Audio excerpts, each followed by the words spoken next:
Have you ever wondered if war, in its most primal form, could be humanity's own demon? A chilling question indeed. Let's delve into the origins of warfare, a journey that takes us back to the dawn of human civilization itself. Picture, if you will, our prehistoric ancestors, just beginning to form tribes and communities. Disputes over resources, territory, or simple misunderstandings could erupt into violent conflict. These primitive skirmishes, often brutal and unforgiving, were the first seeds of warfare, the first stirrings of the demon within us. Fast forward a few millennia. Societies began to coalesce, forming the first ancient civilizations. But as these societies grew, so did their conflicts. The tribal skirmishes of old evolved into organized wars, complete with strategies, hierarchies, and weapons of destruction. The stakes became higher, the conflicts more destructive. The demon of warfare had begun to flex its muscles. Consider the wars of ancient civilizations like those of Sumer, Egypt, or Greece. They were not mere disputes but cataclysms that shook the very foundations of these societies. Cities were razed, populations decimated, cultures uprooted. The demon reveled in the chaos, growing stronger with each conflict. And yet, there was a perverse kind of progress in all this. Warfare spurred advancements in technology, strategy, and organization. But this progress came at a terrible cost. Each new invention, each tactical innovation, only made the demon more potent. It was a chilling reminder of humanity's capacity for destruction. As we reflect on these early conflicts, we see a picture of war as a demon unleashed by mankind. A force of destruction, born of our own fears, ambitions, and disagreements. A demon that once summoned proved difficult to banish. And as we move forward in time, this demon only grew. From the chariots of ancient warfare to the catapults of the Middle Ages, from the muskets of the early modern period to the tanks of the 20th century, each age brought its own horrors. As we progressed through time, so did our methods of warfare, creating more potent demons. The Middle Ages brought a new dimension to war, intertwining it with religion and the concept of demons. In the medieval epic, warfare was not merely a physical contest of strength and strategy. It became a spiritual battle, a divinely sanctioned struggle against the forces of darkness. The very fabric of society was steeped in religious beliefs, and these beliefs were often exploited to justify wars and vilify enemies. Consider how the concept of demons was used.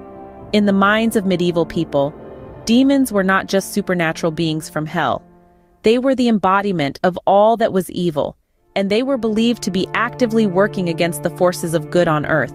So when a king or a pope declared war, it was not just against an earthly enemy. It was against the demons that were believed to be influencing them. Let's take a closer look at one of the most iconic examples of this phenomenon, the Crusades. These were a series of religious wars, sanctioned by the Pope, with the stated goal of reclaiming the Holy Land from Muslim rule. But it wasn't just about land or power. The concept of holy war was invoked, transforming this into a spiritual struggle. The enemy was demonized, depicted as agents of Satan himself. This served a dual purpose. It rallied support among the populace who felt they were fighting for the very soul of Christendom, and it provided a moral justification for the violence and atrocities committed in the name of this holy war. As we moved into the Renaissance and the Age of Enlightenment, our understanding of the world expanded. So did our interpretation of war and its associated demons. But even as our perspective evolved, one thing remained constant: the use of fear and imagery to rally support and vilify the enemy. As our understanding of the world expanded, so did our interpretation of war and its associated demons. In the modern era, warfare has evolved beyond physical combat, giving birth to psychological demons. This shift in the nature of warfare has left an indelible mark on the human psyche, leading to a new battleground: the minds of those who have witnessed the horrors of war. Post-traumatic stress disorder, commonly known as PTSD, is one such psychological demon. It is a condition that develops in some people who have experienced shocking, scary, or dangerous events. Imagine being trapped in a never-ending loop of traumatic memories, constantly reliving the fear, the panic, the chaos. This is the reality for countless veterans, their minds becoming haunted houses of past horrors. Then there is moral injury, a relatively new term in the psychological lexicon, but one that has existed as long as war itself. This refers to the deep psychological distress that results from actions, or the lack thereof, which violate one's moral or ethical code. It's the guilt, the shame, the feeling of being irredeemably tainted. These psychological demons are not limited to those who have been in the line of fire. They also affect those who are left behind. Families and loved ones of veterans often bear the brunt of these unseen wounds. Children growing up with a parent suffering from PTSD or moral injury are more likely to develop psychological issues themselves, creating a ripple effect that extends the reach of these demons. Treatment for these conditions is complex and multifaceted, often involving a combination of therapy, medication, and social support. Despite this, many veterans face barriers to receiving care, including stigma and a lack of understanding about these conditions. In the modern era, warfare has evolved beyond physical combat, giving birth to psychological demons. And so, as we reflect on the cost of war, let us not forget these invisible wounds, for they are as real and as damaging as any physical injury. Even with the advent of peace times, these demons continue to torment, their echoes reverberating through generations. As we step into the future, we find ourselves battling new kinds of war and confronting new types of demons. The battlefield is no longer restricted to physical territories. The digital realm has become the new front line, and our enemy is not always visible to the naked eye.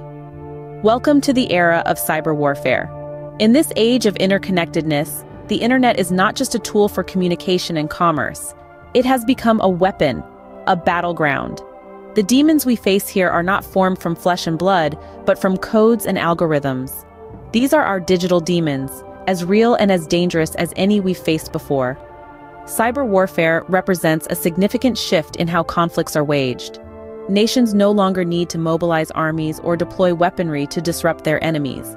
A single line of malicious code can cause as much chaos, if not more, than a traditional military strike. These digital demons can infiltrate our infrastructures, paralyze our economies, and sow discord among our societies, all without firing a single shot. However, this new form of warfare is not just about nation-states. Non-state actors, criminal organizations, even lone individuals can wield this power.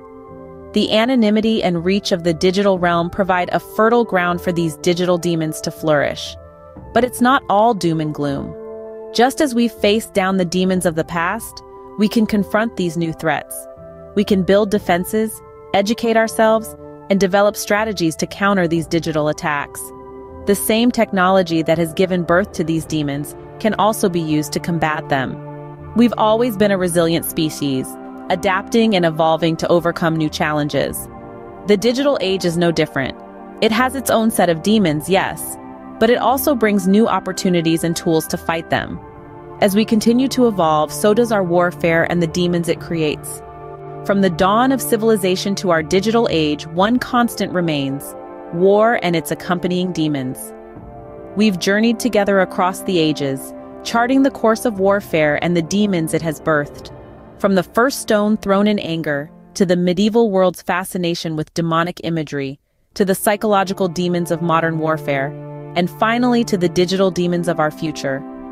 Each era has its battles, each battle, its demons. In the earliest days, war was brutal and direct, a contest of strength and survival. The demons then were tangible, physical entities, feared and worshipped in equal measure. They were the embodiment of our darkest fears and desires, our collective nightmares made manifest. As we moved into the medieval era, warfare became more strategic, more political.